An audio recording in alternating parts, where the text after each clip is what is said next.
Hello students, welcome to Adi Pathshala. Today we are going to discuss part 8. ठीक है, ये 8 है यार, ये 7 बन रहा था, मैंने इसको 8 कर दिया. ठीक है, 8 ही है. खैर, तो इसका जो पहले वाला वीडियो था उसमें हम लोगों ने ओम्स लॉ सीखा था. ओम्स लॉ में एक नया टर्म हमने जाना था कि रेजिस्टेंस क्या होता है. हमने ये जाना था कि resistance is the ability to resist the flow of current. ऐसी कोई भी चीज़ जो करंट को रोकती है. अब क्वेश्चन ये उठता है कि क्या ये सच में एग्जिस्ट करता है या ये एबिलिटी आती कहाँ से किसी भी कंडक्टर में. तो देखो, सीधी सी चीज़ है, यहाँ पे उसका एक्सप्लेनेशन दिया हुआ है.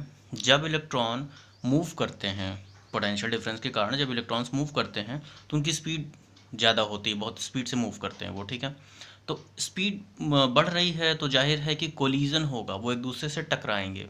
ठीक है, जब वो एक दूसरे से टकराते हैं तो एक ऑब्स्ट्रक्शन सा क्रिएट होता है उस पूरे पाथ में, कंडक्टिंग पाथ में.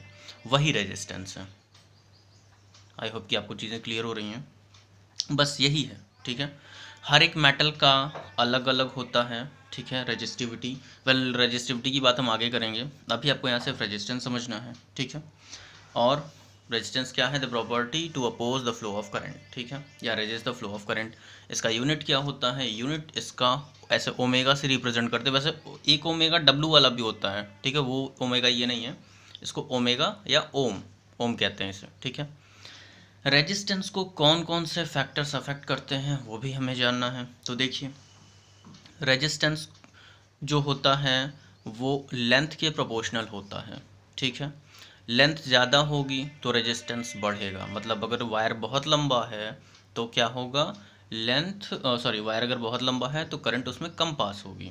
ठीक है, दूसरा, वायर अगर बहुत मोटा है, कंडक्टिंग मीडियम बहुत मोटा है, तो उसमें भी क्या होगी? करंट कम पास होगी.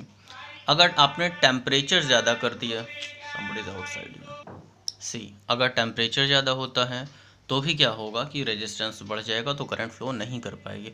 और ये सच बात भी है. जनरली क्या होता है हमारे घर में, जब हम लगातार इलेक्ट्रिसिटी को प्रोड्यूस कराते हैं, करंट को फ्लो कराते हैं, तो तार अगर जल जाता है तो जाहिर है कि ब्रेक हो जाएगा, वो करंट फ्लो नहीं हो पाएगा. ठीक है, टेम्परेचर एक सीरियस इफेक्ट है. ठीक है, मतलब एक कंसिडर करने वाली चीज़ है. और चौथी चीज़ होती है कि मटेरियल का टाइप कैसा है. ठीक है, मटेरियल कंडक्टिंग है, इंसुलेटिंग है, सेमीकंडक्टर है, क्या है, ये हमें समझना होगा.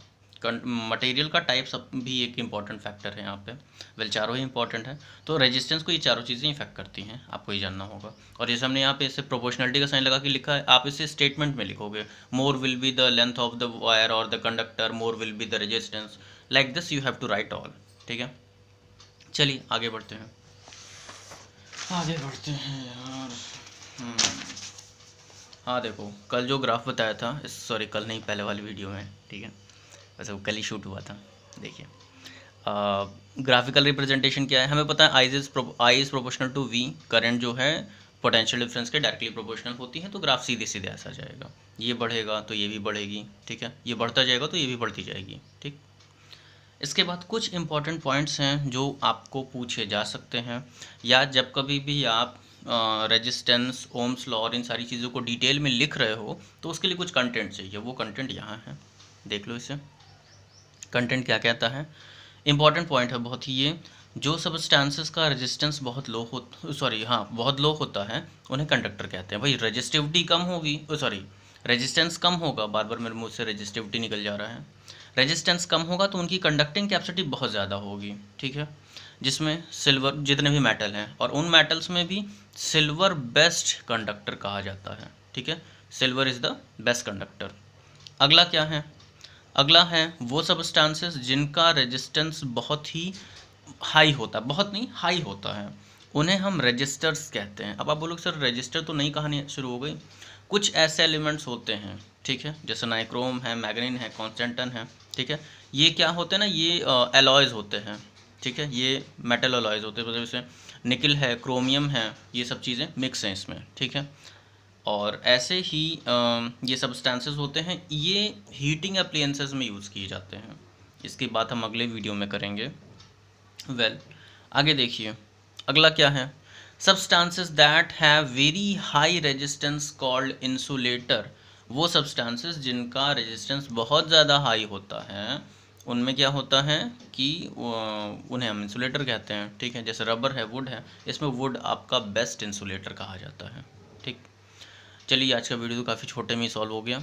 नेक्स्ट जो वीडियो है हमारा उसमें हम बात करेंगे रेजिस्टिविटी की। रेजिस्टेंस और रेजिस्टिविटी ये दो अलग अलग चीज़ें हैं, सिमिलर हैं, ठीक है। आप समझ लो इनमें रिलेशन है, लेकिन रेजिस्टिविटी थोड़ी सी अलग है, रेजिस्टेंस थोड़ा सा अलग है, ठीक। तो वीडियो एंड करते हैं, पढ़ते रहिएगा प्लीज़, पढ़ते रहना यार, ठीक है। Okay bye.